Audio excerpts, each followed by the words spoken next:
దత్తబంధువులందరికీ ఇదే నా ప్రణామం. ఈరోజు శ్రీ మొగిలిచెర్ల దత్తాత్రేయ స్వామివారి మరో భక్తుల యొక్క విశేష అనుభవంతో మీ ముందుకు వచ్చాను. నమస్కారమండి. నా పేరు సావిత్రి. హైదరాబాద్ నుంచి మాట్లాడుతున్నాను.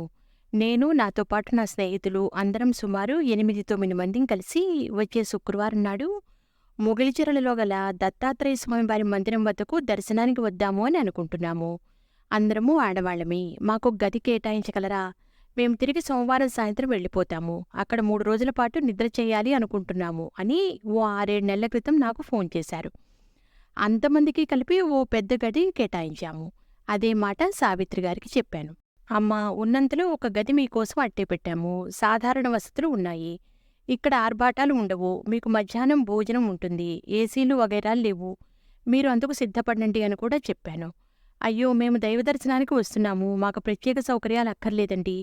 రోజులో ఎక్కువసేపు స్వామివారి మందిరంలోనే గడుపుతాము. కేవలం కాలకృత్యాలు తీర్చుకోవడానికి మాకు గది కావాలి అని చెప్పారు.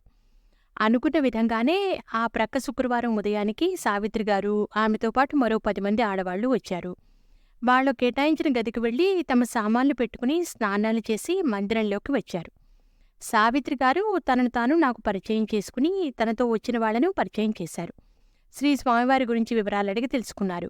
మధ్యాహ్నం దాకా మందిరంలో కూర్చుని అందరూ స్వామివారి చరిత్రను పారాయణం చేసుకున్నారు. స్వామివారికి నైవేద్యం పెట్టి మధ్యాహ్న హారతిని అర్చక స్వాములు ఇచ్చారు. అందరూ కళ్ళకద్దుకున్నారు. ఆ తర్వాత ప్రసాద్ గారు, ఒక్కసారి స్వామివారి సమాధి దగ్గరకు వెళ్లి నమస్కారం చేసుకుని వస్తాము, అనుమతి ఇవ్వండి అని ఆ వచ్చిన ఆడవాళ్లలో ఒకరు అడిగారు. వెళ్ళి రండి అన్నాను. ఒకళ్ళ తర్వాత ఒకళ్ళు స్వామివారి సమాధి వద్దకు వెళ్ళొచ్చారు.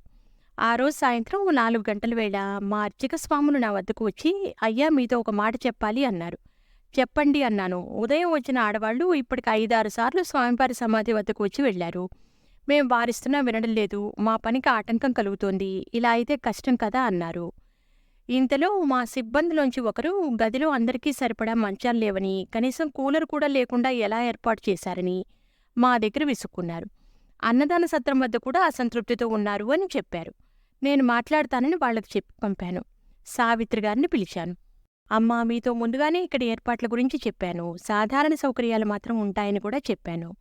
తీరా మీతో వచ్చిన వాళ్ళు అసంతృప్తితో ఉన్నారు అని తెలిసింది. అదీకాక స్వామివారి సమాధి దర్శనం 1 లేదా 2 సార్లు చేసుకుంటారు.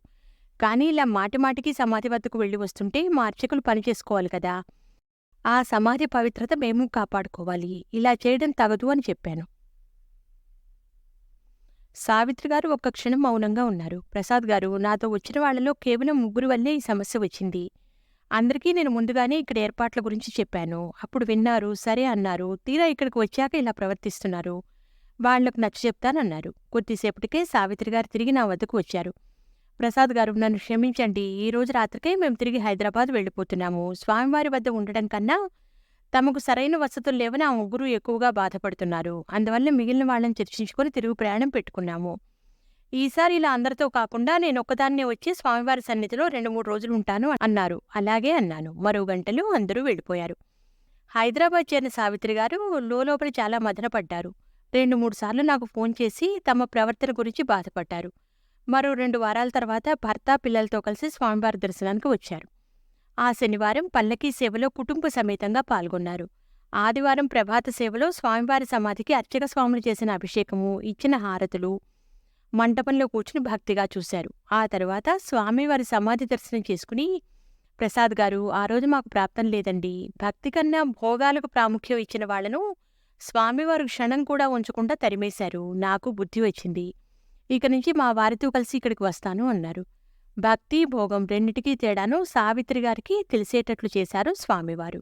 వచ్చే వారం ఇటువంటిదే మరో అనుభవంతో మీ ముందుంటాను. ఇంతవరకు సెలవు. నమస్కారం. ఉంటాను. సర్వం శ్రీ దత్తకృప.